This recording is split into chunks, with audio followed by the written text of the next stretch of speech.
Hello दोस्तों, welcome to my channel. दोस्तों, आज मेरी वीडियो का जो टॉपिक है वो बहुत ही इंटरेस्टिंग है, क्योंकि ना आपने कभी ऐसा सुना होगा और ना ही देखा होगा। आज का मेरा टॉपिक है कि वेजिटेबल से मास्क आप लोग किस तरह से बनाएंगे।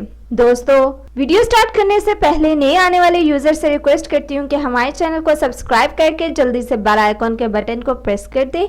वीडियो पसंद आए इसे लाइक और शेयर जरूर करें। दोस्तों, हमारी स्किन का जो कोलेजन खत्म हो रहा होता है, हमारी स्किन पे जो रिंकल्स आ रहे होते हैं, हमारी स्किन पे बहुत ज़्यादा डलनेस आ रही होती है, स्कार्स होते हैं वो बहुत ज़्यादा होते हैं।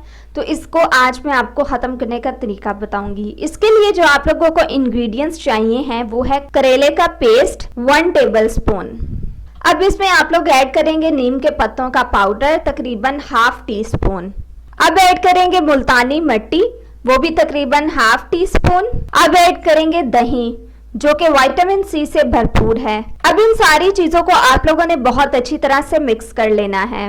अब जो लोग चाहते हैं कि उनकी स्किन पे झटपट से ग्लो आ जाए, उन्होंने किसी फंक्शन पे जाना हो, तो वो ये मास्क बनाकर फ़ौरन से लगा ले, क्योंकि इससे उनके स्कार्स भी थोड़े लाइट हो जाएंगे और स्किन में ग्लो भी आएगी। अब आपने इस मास्क को पूरे फेस पे लगाना है और लगाकर आपने अपने फिंगर से हल्का सा मसाज करना है और फिर 20 मिनट के लिए आपने इसको लगा के छोड़ देना है। उसके बाद आप लोगों ने अपने फेस को ठंडे पानी से वॉश कर लेना है। इस पे जो हमने दही यूज की है वो आपकी स्किन पे ग्लो लेकर आएगा, और जो करेला यूज किया है वो आपके स्कार्स को खत्म करेगा और रिंकल्स को भी खत्म करेगा। सो दोस्तों, ये थी आज की मेरी टिप, मेरी रेमेडी। सो मजीद वीडियोस के लिए हमारे चैनल को सब्सक्राइब करके जल्दी से आप लोग बेल आइकॉन के बटन को प्रेस कर दें।